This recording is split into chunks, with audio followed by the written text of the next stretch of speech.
The year is 1878. The month is June. It's the cattle season in Dodge City, Kansas. Cowboys are bringing in their herds, and Dodge is bustling. Wyatt Earp was once again acting as assistant marshal in Dodge City. On May 14th, the Ford County Globe reported, Wyatt Earp, one of the most efficient officers Dodge ever had, has just returned from Fort Worth, Texas. He was immediately appointed assistant marshal by our city dads, much to their credit. The people of Dodge City were looking forward to the opening of a new theater, known as the Variety Theater and Dance Hall, Hambell's Varieties, or simply as the Varieties. As the name suggests, variety theaters or variety shows were a combination of several specialty acts. There could be comedy, singing, and dancing, but also burlesque, minstrels, puppetry, magic, juggling, or acrobatics. It just depended on who the manager could hire.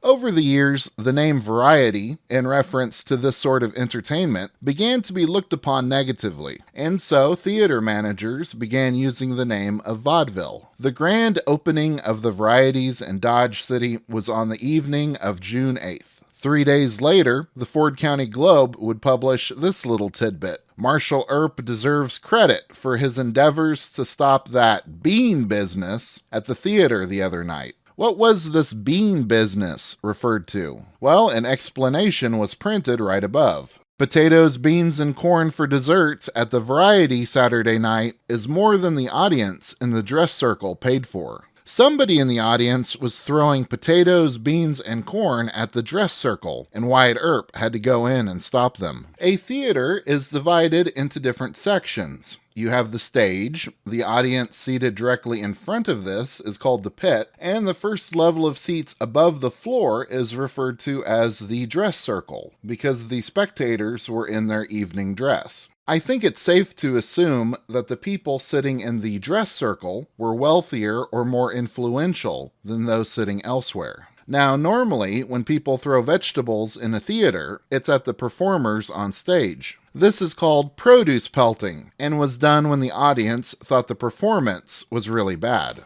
But this time, at the Variety Theater, the people in the dress circle were the ones to receive the wrath of the other patrons. So what happened? In the same newspaper that talked about Wyatt Earp stopping that bean business, we have this description of the opening night. On Saturday night last, the new Variety Theater opened its doors to the public. The house was crowded, and the performance such that the audience, one and all, expressed themselves well satisfied with the entertainment Mr. Seymour and Taylor, proprietors, have done, and are doing everything in their power to make the Variety a success. They have some of the best talent in the West, and we think that Dick Brown and his banjo, together with the two angels without wings who sit on either side of him, and Bobby Gaylor and Smith, the colored pussins, are a full hand that's hard to beat. From this we learn that Dick Brown played his banjo opening night, and that Bobby Gaylor and Smith performed a minstrel show. But there was nothing about why certain people in the audience would be pelted with potatoes, beans, and corn. I believe an explanation comes from the Dodge City Times newspaper.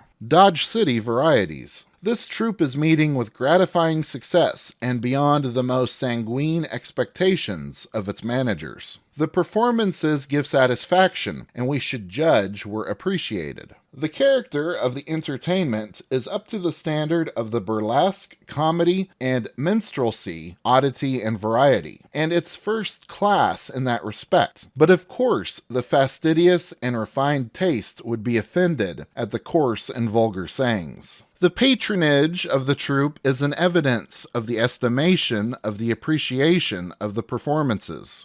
I believe that those of the fastidious and refined taste would probably be sitting in the dress circle, and that they were offended by the coarse and vulgar language being used. Maybe they booed the performance or shouted. The people in the audience who had brought the vegetables had probably intended they be thrown if the performance was bad, but everyone seemed to like the stage performers, and so they threw the potatoes, beans, and corn at those in the dress circle who didn't like the vulgar language. Wyatt Earp then gets called and probably has to escort those doing the produce pelting outside. I wonder if Wyatt got any beans on his clothing. There is one more reference in the newspaper about the kind of language being used. Conundrum for the varieties. What makes your stage manager blush when he sings those vulgar songs? I would love to know what song they were talking about. This is my theory, at least. In any case, certain members of the audience at the Variety Theater had vegetables thrown at them, and Wyatt had to stop them. Before I wrap things up, I'd like to share some information about the Variety Theater in Dodge City. The Varieties was located on the southwest corner of what is now 2nd Avenue and Trail Street. Back then, it was the corner of Bridge Street and Locust Street. It was built on the original location of Tom Sherman's saloon. Tom Sherman's was probably the most famous saloon in Dodge City during the buffalo hunting period, between 1872 and 1874. The Variety Theater was owned by Hamilton Ham Bell and was built in only 7 days. Ham Bell was a very important figure in Dodge City history. He moved to Dodge in 1874, owned the largest livery stable in town, known as the Elephant Livery Stable, was appointed as a deputy U.S. Marshal in 1880, and served as sheriff of Ford County between 1888 and 1910. The Variety Theater in Dodge City only lasted from June until August of 1878. The biggest competition to the Variety Theater was the Comique Theater, which was right across the street. 2 people who were involved with the Variety Theater would be murdered in 1878. Deputy U.S. Marshal H.T. McCarty painted the scenery for the theater. He would be murdered in the Long Branch Saloon on July 13th. Singer and entertainer Dora Hand, who performed at the theater, would be murdered on October the 8th. Beginning on the 4th of July, the Variety Theater was one of the first places in Dodge City to present the famous Can-Can dance.